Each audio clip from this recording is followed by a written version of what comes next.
I learned very early that being quiet was the safest way to survive. In the palace, servants were meant to be invisible. We moved through halls of gold and marble like shadows, eyes lowered, voices soft, hearts hidden.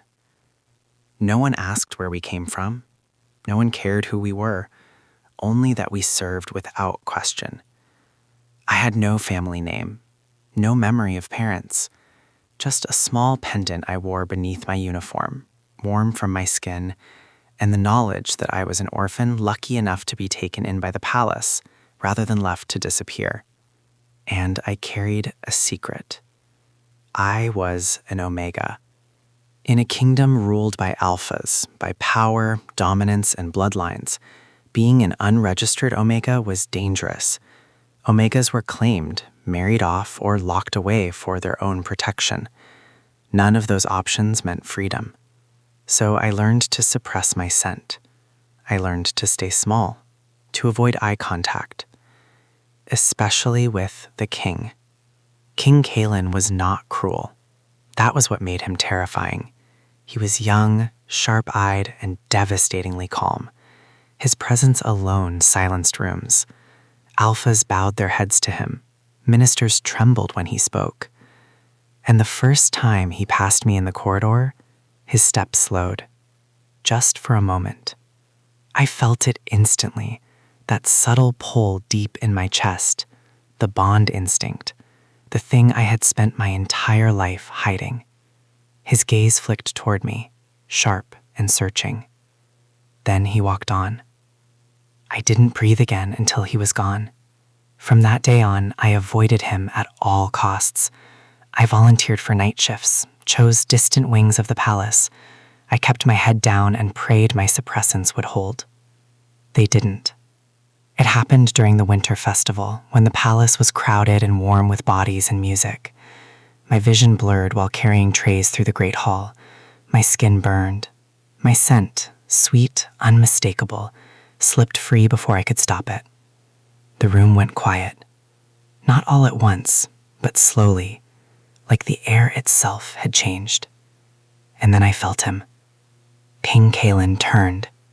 His eyes locked onto me across the hall, pupils blown wide, jaw tight like he was fighting something feral inside himself.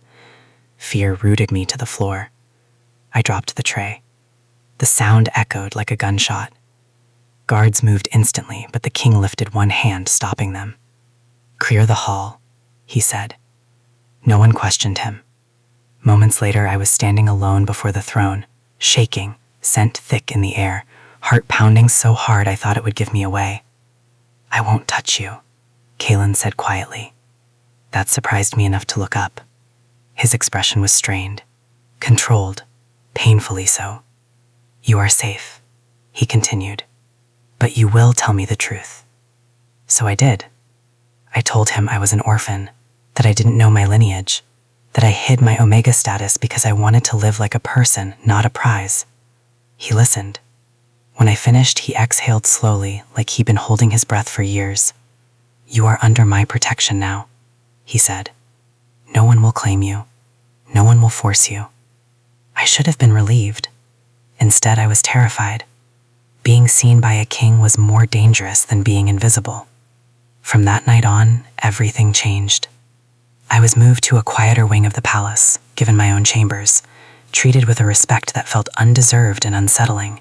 Rumors spread quickly, but no one dared speak openly. The king began finding reasons to see me. Not alone, never improper, just present. He asked about my work, about my childhood, about the pendant I wore. "You don't smell like any noble house," he said once, thoughtfully. "You smell like home." That was the moment I knew I was in trouble, because I started to wait for him, for his footsteps, his voice, the way his presence made the world feel steady. And Kalen, strong, composed King Kalen, began to unravel. I saw it in the way his gaze softened when he thought I wasn't looking, in the way his control slipped whenever my scent changed with emotion. He was fighting the bond. For me, pressure came quickly. The council demanded he take an Omega consort to secure the throne. Alliances depended on it. The kingdom demanded heirs. They brought Omegas to court. Beautiful, noble, powerful. I stood at the edge of the hall and felt invisible all over again. That night I packed my things. I was leaving. I made it as far as the outer gate before a voice stopped me. Don't. I turned. Kalen stood there, crown discarded, cloak loose, eyes raw and unguarded. I won't gate you, he said. But if you leave, I will lose you, and I don't think I'll survive that. My chest ached. I don't belong here, I whispered. He stepped closer. You belong with me. The words felt like a vow. The council's fury was swift. Threats of rebellion, of withdrawal, of war. Kalen stood before them and chose anyway. This Omega is under my protection, he said, and under my heart. Anyone who challenges that, challenges me. Silence followed, then acceptance, because kings who love fiercely are more dangerous than kings who rule coldly.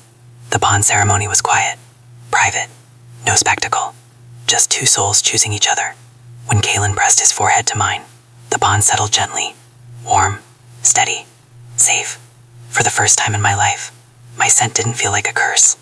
Years later, they would tell stories about the Orphan Omega who changed the kingdom, about the king who ruled with strength and love, about a bond that rewrote tradition. But to me, it was simpler than that. I was an orphan who was chosen, and he was a king who finally came home. Some love stories don't begin with destiny. They begin with survival and end with choice.